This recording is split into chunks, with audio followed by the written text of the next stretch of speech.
The graduation hall buzzed with applause as rows of proud families stood, waving flowers and homemade signs. Parents rushed toward their children with tearful smiles, wrapping them in hugs while cameras flashed from every direction. I stood alone. My graduation cap felt heavier than it should have. In one hand I held my diploma. In the other my phone. No new messages. I checked the time again. The ceremony had ended 23 minutes ago. They're probably stuck in traffic, I whispered to myself even though I knew better. 3 days earlier, I'd reminded my parents about the ceremony. It's Friday at 10, I'd said over dinner. My mother barely looked up from her tablet. We'll see. My father nodded absent-mindedly while watching the stock market on television. Don't make a big deal out of it. Graduation happens every year. That should have prepared me. It didn't. As the parking lot slowly emptied, I watched classmates leave with balloons, bouquets, and families who couldn't stop talking about how proud they were. My best friend, Maya, hesitated before walking over. Are they coming? I forced a smile. They must have gotten busy. She looked at me with the kind of sympathy that hurts more than pity. My parents are taking everyone to lunch. Come with us. I almost said yes. Instead I shook my head. I'll be okay. She hugged me tightly. You deserved better. Those 4 words echoed long after she drove away. I called my mom. No answer. I called my dad. Straight to voicemail. Finally, after sitting alone on a bench for nearly an hour, my mother's text appeared. Sorry. Your cousin needed help moving. Congratulations. No emoji. No apology. No question about how the ceremony went. Just 7 words. I stared at the screen until it blurred. That was the moment something inside me quietly changed. I stopped chasing their approval. No dramatic confrontation. No screaming. No tears. Just silence.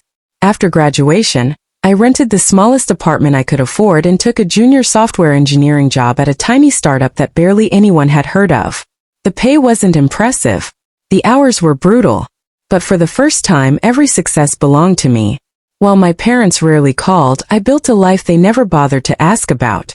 I spent nights learning cloud architecture, artificial intelligence, distributed systems, and cybersecurity. Weekends disappeared into certifications. I turned down parties, skipped vacations, missed holidays. Not because anyone expected me to work. Because I finally expected something from myself. 5 years later, the startup exploded. Our AI platform revolutionized logistics for global shipping companies. Investors poured billions into expansion. The company went public. My stock options became worth more money than I had ever imagined. Then came the offer. A competing tech giant wanted me to lead its global AI division. Base salary, bonuses, equity. Together, the compensation package averaged nearly $5 million every month. I reread the contract 10 times before signing it. Not because I doubted it. Because the kid sitting alone after graduation would have never believed it. The announcement made headlines across the industry. Interviews, podcasts, magazine covers. My inbox flooded with congratulations from people I hadn't spoken to in years. Then my phone rang. Dad. For the first time in almost 8 months. I answered. There he is, he said enthusiastically. Our superstar. The word almost made me laugh. We're so proud of everything you've accomplished, he continued. We always knew you'd do something extraordinary. Always.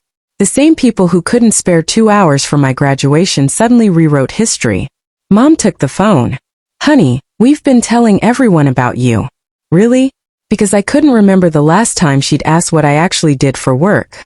We're thinking of hosting a big family celebration, she said excitedly. Everyone wants to meet you. Of course they did. The article mentioning my salary had spread faster than any graduation announcement ever could. That weekend, I visited my parents' house for the first time in nearly a year. Nothing had changed. The same furniture. The same photographs. Except now, framed on the living room table, was a magazine cover featuring me. They hadn't displayed my graduation photo. Because they never had one. They weren't there to take it. Relatives filled the house.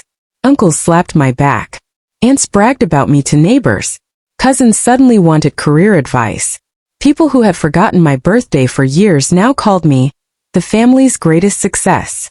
During dinner, my father stood and raised a glass. "To my child," he announced proudly. Everything they achieved came from our guidance and support. The room erupted in applause. I looked around the table. No one questioned the statement. No one knew. They hadn't seen the empty seat at graduation. They hadn't seen me eating instant noodles in a tiny apartment while teaching myself skills after midnight. They hadn't heard voicemail after voicemail go unanswered. My father smiled confidently. "Say a few words." I stood slowly. The room quieted. "I appreciate everyone's congratulations," I began. "And I'm grateful for every lesson life has taught me." Everyone nodded. Then I continued. "The most important lesson came on graduation day." My parents exchanged quick glances. I learned that sometimes the people you expect to celebrate your smallest victories only appear after your biggest ones. Silence. "You weren't there when I crossed the finish line that mattered most to me." I smiled, not angrily but peacefully. "But thank you." Confused faces stared back. Because being forgotten taught me how to build a life without waiting for anyone's approval. No one clapped. No one spoke.